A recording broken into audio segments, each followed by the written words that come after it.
বন্ধুরা, আজকে আমি এই দুটো ছোট ছোট কপি ভাগ করে দিয়েছি। মানে ছোট, বেশি ছোট থাকলে পরে তো গোটা গোটাই করতাম, কিন্তু একটু বড় ছিল বলে এটাকে এইভাবে টুকরো করে নিতে হয়েছে।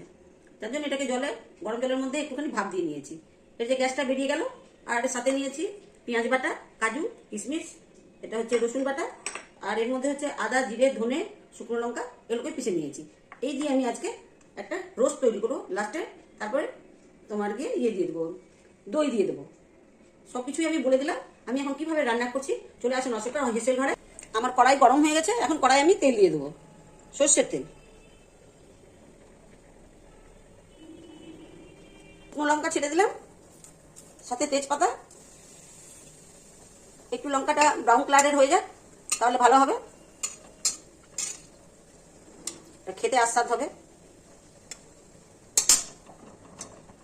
গ্যাসটা কম করে দিয়েছি। এবার আমি কালো জিরা টুকনি ছেড়ে দিচ্ছি।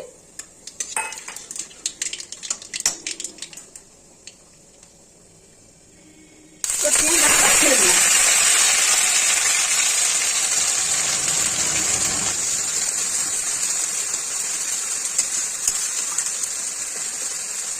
আমি এখন পেঁয়াজটা ভাজতেছি, পেঁয়াজ বাটাটা। এটা একটু ব্রাউন কালারের হবে, তারপরে অন্যান্য মশলাগুলো দেবো।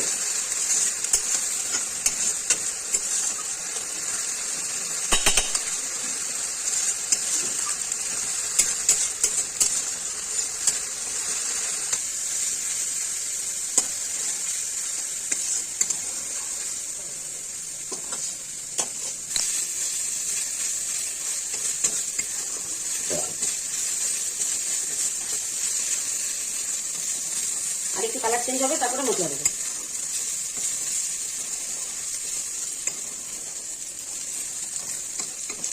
মশলাটাকে মিলিয়ে দিচ্ছি, সেটা ভালো হবে। এখানে পেঁয়াজটা ভাজা হয়ে গেছে।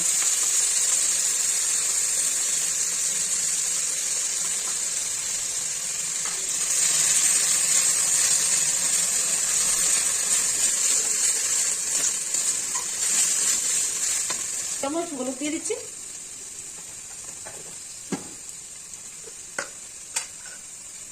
হাফ চামচ লবণ দিয়ে দিচ্ছি। লাগলে আবার পরে দেওয়া যাবে। লবণ একটু কম হলে কোনো ক্ষতি নেই, কিন্তু বেশি হয়ে গেলে খাওয়া যাবে না।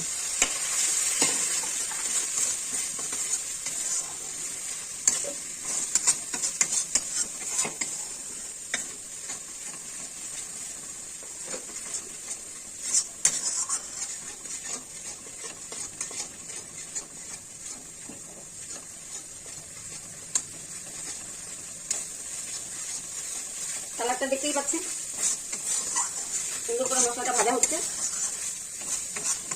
মশলা ভাজা যদি সুন্দর হয়, সেই তরকারি খেতে খুবই ভালো হয়। এই যেমন বাটা রসুনটুকুনি এখন দিয়ে দিচ্ছি, একদম অল্প দিয়েছি, বেশি দিতে হবে না। যে যেরকম যতটা রান্না করবেন সেইভাবেই দিবেন মশলা পরিমাণটা।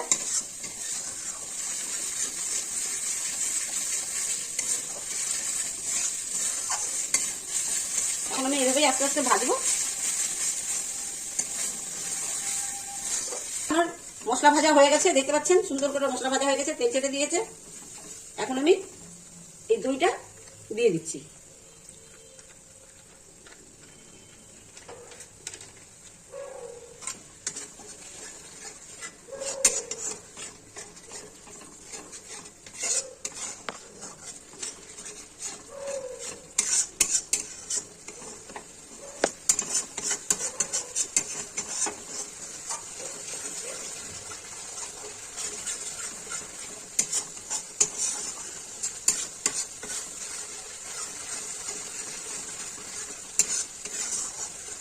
এই যে কাজু আর কিশমিশ বাটাটা, এখন এটাও আমি ঢেলে দিচ্ছি।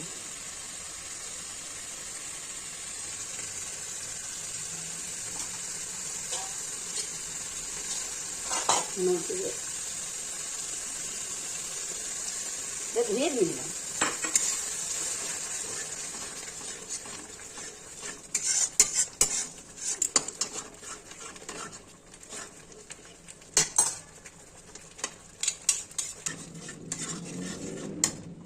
এখন একটু অল্প করে চিনি দিয়ে দেবো, তাহলে খেতে টেস্ট হবে। আর আপনারা দিলে দিতে পারেন, নাহলে না দিতে পারেন।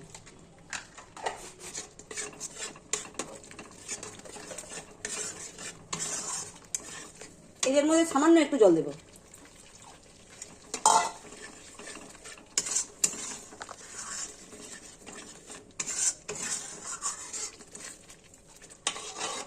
এখন আমি কপিগুলো আস্তে আস্তে ছেড়ে দেবো।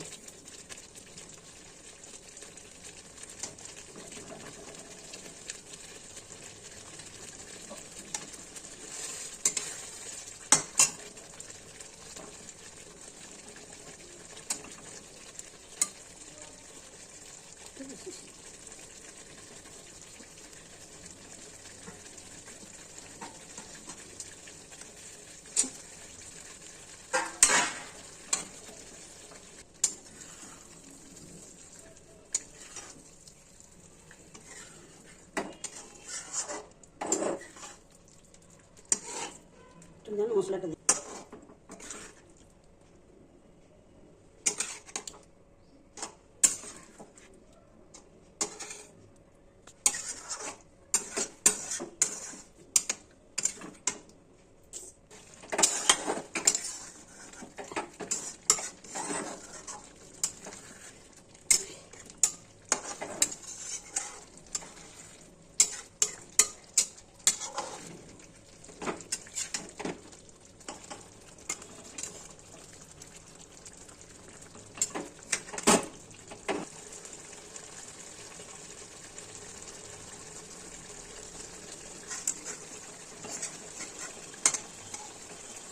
আমার এই কপি রোস্ট রান্না করা হয়ে গেছে।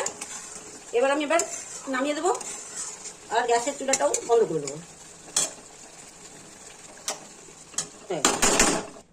হ্যালো বন্ধুরা, আমার কপি রোস্ট রান্না করা হয়ে গেছে। আপনারা একবার এইভাবে বানিয়ে খেয়ে দেখবেন, সত্যি খুবই ভালো লাগবে খেতে। আর লাইক করবেন, শেয়ার করবেন, সাবস্ক্রাইব করবেন, সাথে থাকবেন, অবশ্যই সাথে থাকবেন। ধন্যবাদ, নমস্কার।